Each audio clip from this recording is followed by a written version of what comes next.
It is utterly essential that a film's big reveal is kept hidden.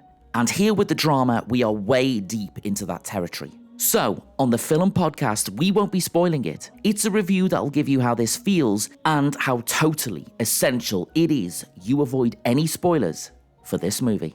Okay, so the drama is done. I have seen the drama. I have experienced the drama. And I've got to say, oh my God, wowza. It's written and directed by Christopher Borgli, and I've never seen any of his films before, but now I want to see them all. And this movie's also got a production credit from Ari Aster, and we know how much I love Ari Aster movies. Some pretty decent ones from the guy. Well, this one, as I say, directed by Christopher Borgli, I mean, this is pretty great. This is pretty great. The drama is exactly what it says on the tin. I mean, it's described as a black comedy, but I wouldn't exactly say comedy as in laugh out loud comedy. The way that this film is handled, though, the way that it is put together, the way that it is spliced to create what we see is amazing. It's got that sort of coffee house vibe to it, you know, that sort of cool city feel going on. And we are focusing on the couple, the couple of the moment. They're about to get married. We pick up the story a few days before the big day, before the wedding. Got a lot of planning to do, got a lot of people to meet, and you know, they've got to go and find the food that they want to eat. So it's at this particular tasting event. They have a little bit too much wine. You know, they're asking the people that are giving them the food, just bring us another bottle. Go on, we still haven't decided what kind of food we want to have at the wedding, so bring us another bottle of wine. During this time, which is basically finishing the entire bottle off, they decide to play a game. They decide to, you know, to just have a bit of fun and talk about the craziest thing they've ever done, or the most embarrassing thing they've ever done, or the most shocking thing they've ever done. Whatever it is, it leads to everybody fessing up for some of the bad things that they've done in the past. Mike kind of kicks everything off. He's Charlie's best friend, i.e. Robert Pattinson's best friend. He's also Charlie's best man at the wedding. Anyway, so he's the first one who does the confession, you know, and the thing he confesses to, you know, it's not very nice. It's not too great. Then we move on to Alana Haim, and she plays Rachel. She kind of confesses as well to a thing that she did when she was little. She's embarrassed by what she's done. And again, it's pretty horrible as well, right? It's pretty awful. Then we move on to Charlie, who's played by Robert Pattinson. He is going to be the groom-to-be. He's the betrothed, if you want to call him that. Well, he doesn't really confess anything. He doesn't really have anything to confess. I guess the way that the character's put together is he's very clean cut. He's very pure, I suppose. He's a little bit too good to be true kind of thing. He doesn't really have anything to confess. I suppose he's lived such a sheltered life, but he doesn't say anything. So it moves over to Emma, who is magnificently played by Zendaya. So the focus is on her. She takes a huge gulp of wine, takes a deep breath, and confesses her deep, dark secret. And you know, this is a spoiler-free review. I am never going to reveal what it is, but fuck me. Oh my God. To say it causes a fracas, to say it causes an issue, to say it causes the drama is an understatement. Oh my good God. So the drama, right? The drama is an exciting film. Not necessarily because it's an action film or anything like that. It's an exciting movie because of the idea behind it. It's one of those films that come along every now and then. You go and watch it, you sit there and all the stuff unfolds in front of you and you just go, this is amazing, you know? This is miraculous. This is the art of cinema right here. The whole thing is built around this event, this thing, this confession that happens. And it's really got to land. It has to land perfectly for the whole thing to work properly. I mean, it's got to. It absolutely has to land. Now, to say that it lands is an understatement. And hearing the reaction of everybody who hears that confession, it's just shocking. It's amazing, in fact. Everyone treats it completely differently. It's really interesting the way that each of the different characters, even though we don't really know them very well, you know, we haven't got to know them at all that much, the way that they handle what is confessed is what makes this interesting as well. It's a study on character, right? Well drawn, well put together, well thought out characters are more important to me in a movie than pretty much anything else. The script obviously has got to be good, the visuals have got to be great, all of that kind of thing, but the characterization, the way that they act and the way that they do things and the things that they say, those things that drive the narrative forwards, that drive the story forwards, are so important. And I think in the drama, everybody, every single character, no matter how tiny their lines are, no matter how small their appearance in the movie is, they're just so well drawn. They've got this whole entire thing about them. It's fabulous and it's fascinating. And that's what I love about the drama the most, is after the confession happens, after it's been fessed up, the way everyone deals with it, to add more tension to the story. The people who hear the confession, they're all invited to the wedding. They're all significant players in the wedding that's about to happen. All of the things that go on that lead up to the actual wedding itself, and then the wedding itself, and then the aftermath of the wedding. Oh my God, what a fabulous film this is. This is great. I'm in awe of what I've just seen, actually. The confession is the crux of the whole thing. And I think if it is spoiled, if you do have this film spoiled, then it's not really going to make this film a bad movie. I don't think it would. It's more about everyone's reaction to the confession, as much as it is about the actual confession itself. In contemporary America, in today's America, it's kind of scary. It's kind of, oh my God, what the fuck?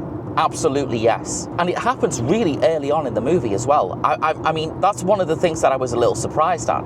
I thought they were going to build it up, and then they were going to do the confession, and then shit was going to go wild, you know? And I found that interesting. I really did. And I wasn't expecting it. And that also surprised me, because what it means is that the film is not necessarily about that confession. I keep talking about that because it's a pivotal thing. It's what this whole thing balances on. But as I say, once you find out, then you can kind of breathe a little bit. You can kind of go, oh my God, okay. It is an OMG moment. But the movie is so good. The movie is put together so well. Once the revelation is revealed, the rest of it is fascinating. And that's built on the reactions that the characters have to that confession. And while we're on the subject, let's just talk a little bit about spoilers, right?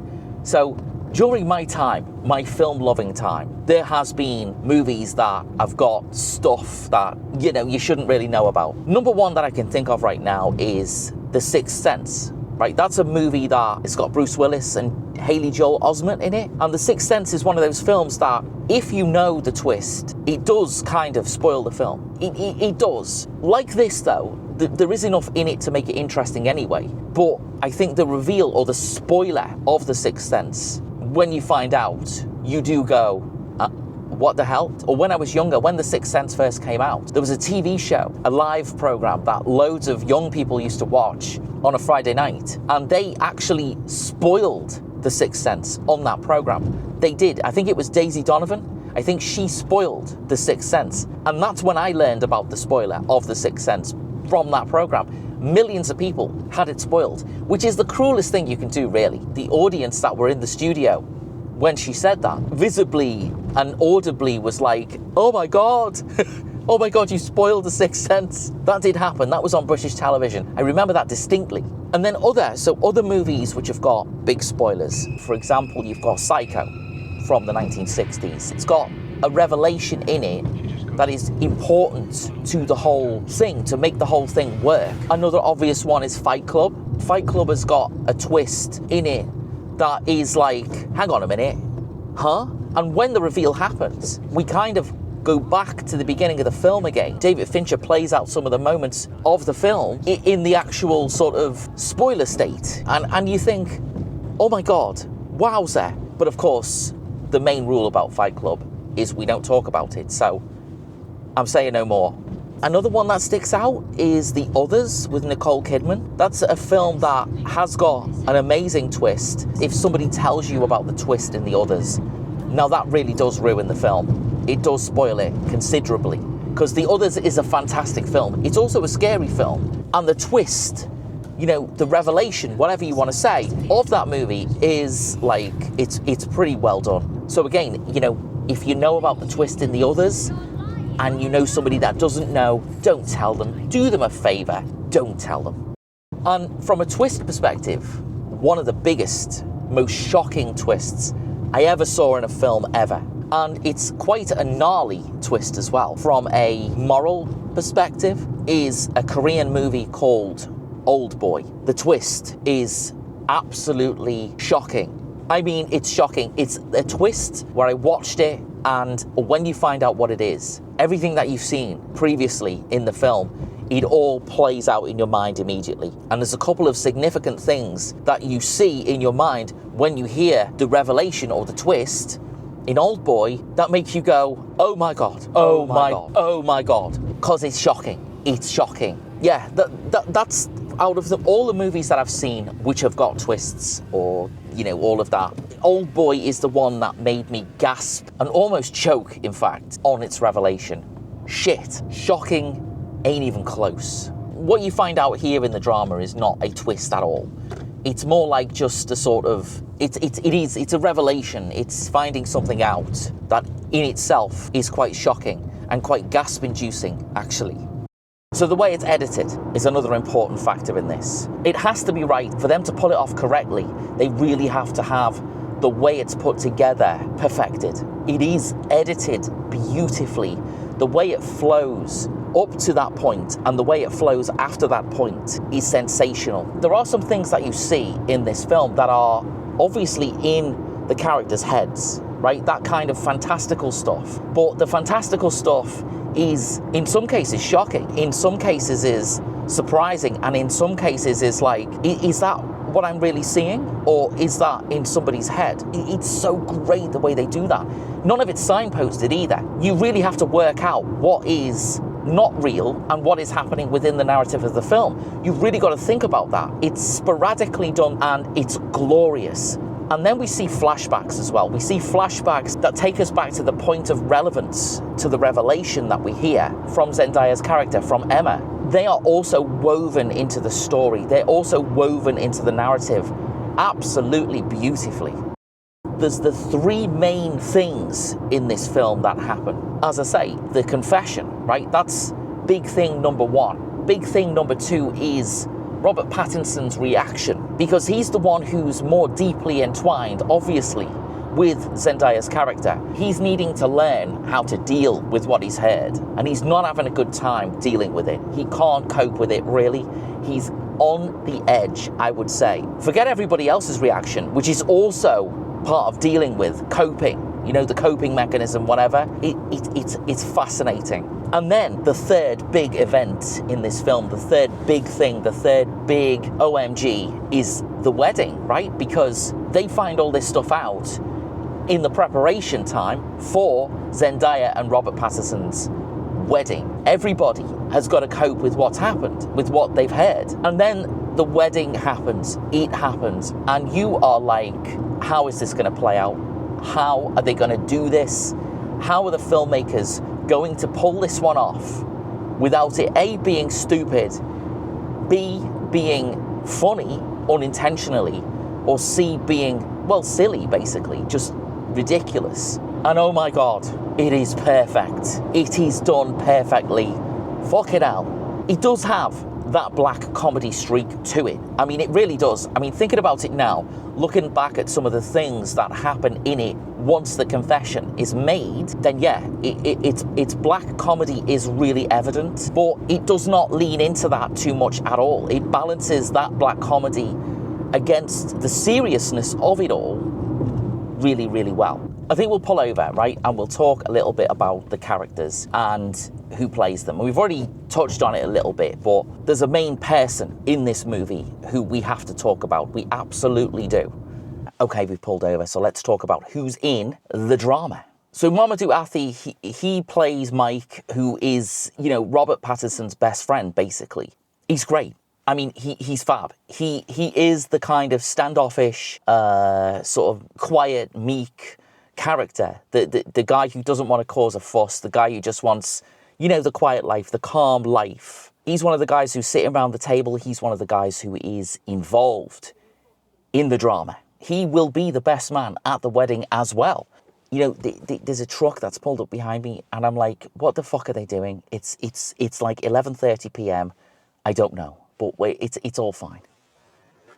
Did I say he was called Mike? I think so. I don't know. Whatever. And then we got Rachel, who is Emma's maid of honor. She's played by Alana Haim, part of the group, the musical group Haim. The Haim sisters are in many different films these days, particularly Paul Thomas Anderson movies. And I think Alana Haim, she plays somebody in Licorice Pizza. Is that what it's called? The one from this one? She's in that. And she's also in this, the drama. She plays the maid of honor and one of Emma's friends. And she's great. She's really good. And again, if you've seen the trailer, you've seen the reaction she has to the confession, the revelation, whatever you want to call it. And then Robert Pattinson plays Charlie. He's an English guy from England, where we are right now. He's a British museum director, I believe. And most importantly, he's Emma's fiancé, about to get hitched. And that leaves us with one person remaining to talk about. And that's what we'll do as we continue our journey back home. Because I don't know what these people are doing. Emma Harwood, right? She is played by Zendaya. Zendaya was in one of my favourite films of 2024. The tennis film, the one with the tennis, that one. Amazing movie, amazing film. Well, everyone that was in that film was amazing. And obviously she plays prominent character in June Part 1 and 2. Hopefully in Part 3 as well, when that's out at Christmas time. Can't wait to see that. She's amazing in those films.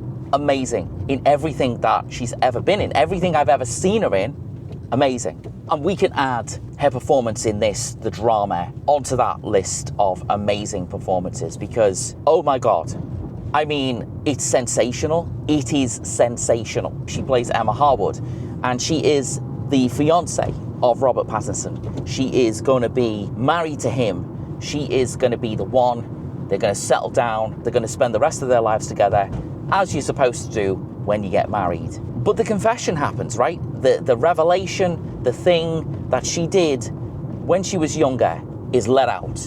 And two things, right? Two things are apparent. Two things are important about that revelation, more than the revelation itself. One is, despite her relationship and the way she feels about Robert Pattinson's character, and the way that she feels about her relationship to him, the way that they get on so well, they obviously get on well enough to, marry each other, of course. But she hasn't told him about this thing anyway. She hasn't mentioned it. She's never brought it up in conversation or anything. She's kept that buried. She's kept it buried deep inside. For Charlie, for Robert Pattinson's character, hearing that for the first time and having to deal with it is what causes the conflict in his character. And that's what causes the empathy as well from our perspective for him. But as I say, it's balanced so well. It's like everything's been portioned out perfectly in this. And the thing I also love about it is, despite the confession being pretty shocking and pretty OMG, it's also the empathy that you feel for Zendaya's character is another important piece of this puzzle. It's fantastic and it's interesting at the same time, The portions of everything are perfectly done. Perfectly done. All right, let's talk about the way it looks. What the director's trying to say. The cinematography, the choices of shots, the edits, everything else that makes up this film. It's pretty great. It's pretty gorgeous to look at as well. It's got that naturalistic look to it. Obviously, it's, as I say, it's set in the big city and, the natural lighting, all of that kind of thing. There's nothing fantastical about the way it's practically done. Natural colours, natural settings, everything is put together like that beautifully. And that's why, again, the emphasis on the actors, the people playing the characters in this has to work. It has to work perfectly because that juxtaposition between the shock of what we all know, the reality of what we all know, and the reality of what's got to happen in the next few days, i.e. the wedding, it's all sort of running in parallel with each other. The elements that do sort of mix up the narrative slightly, the stuff that's either done in flashback or the stuff that's whatever's in people's heads, amazing. It's so good. And it does keep you guessing. Let's say, for example, there'll be a scene in a restaurant. They'll be talking about something, and all of a sudden, all of this blood will appear, right? This dripping blood, this stark red blood will be dripping from somebody But what they're doing and what they're saying is just continuing as if normal, right? There are loads of scenes like that where stuff is happening, weird stuff is going on, stuff that shouldn't be happening is what you're seeing, but everyone's just carrying on as if it's normal. And then also there's some really quick interspersed shots of, well, I guess really shocking stuff as well, right? It's interspersed with conversations and with normal things going on. Stuff that shouldn't have that shocking stuff in there. I'm so impressed. I am so impressed by this movie. It is really great. I cannot believe it's taken me so long to watch it. All I want to say about this is, if you've not seen the drama and it's still available in the cinema, go and watch it. It's a great couples film as well. It's a very good couples film. It descends into absolute madness beautifully. That's not a spoiler, but it does. It descends into chaos beautifully, perfectly in fact, absolutely perfectly. So let's sum up the drama. This is a small review of a great film. It's a small review because I think it's worth telling you about without telling you about. I didn't know what to expect when I went to see the drama. You watch the trailer, right? And the trailer's brilliantly put together because the trailer just leans on the revelation, the thing that happens, the thing that this whole thing hangs on, really. But in the actual movie, that thing is revealed really early on, which means the film isn't about that revelation. Not really. And that surprised me when I saw it. That surprised me when I went in there. But you know, the way it's handled, the way this movie plays out, the way the characters act, the way that it's written, the way it's directed is utterly fantastic. It's utterly perfect. It's also an interesting film. It's also a film that, whatever your preconceptions are, it's not that, right? It isn't that either. It's something even better than what you thought it was going to be. Those are big statements, of course, but I just sat there and I'm like, this is film. This is what I love about film. This is what I love about the art and the magic of cinema. Stuff that is nuanced, but beautifully played out. Stuff that is so well paced and so well put together. Stuff that is so well crafted. It's a brilliant piece of work. It is an excellent piece of work, this. Where it'll sit towards the end of the year in terms of favourite films, I mean, it's got to be in there. It has to be in there, surely. I absolutely loved the drama. I thought it was amazing. It's made perfectly, and, you know, if you love Robert Pattinson, if you love Zendaya, if you love the director, you know, some of his other films, no idea. Never seen any of them before at all. But we've got another exciting filmmaker on the cards here, another exciting filmmaker to look for in the future. I just think the drama is a great piece of work. I loved sitting down and not knowing what to expect, and I loved watching it unfold in front of me. What more can you ask, right, than having a great time at the movies? So I 100% recommend the drama. If you missed it at the cinema, I mean, fine, it's okay to watch at home. Rent it and watch it and enjoy it. But if it's still on the big screen when you watch this review, then go see it on the big screen, because you won't be disappointed. The audience reaction to the black comedy moments, the audience reaction to the shocking moments, the audience reaction to the absurdity of some of the things in it is worth the price of admission by itself. So yeah, go and see the drama. It's amazing. Thank you for joining me here on the Film Podcast. Take care of yourselves, and I'll see you again next time for another review.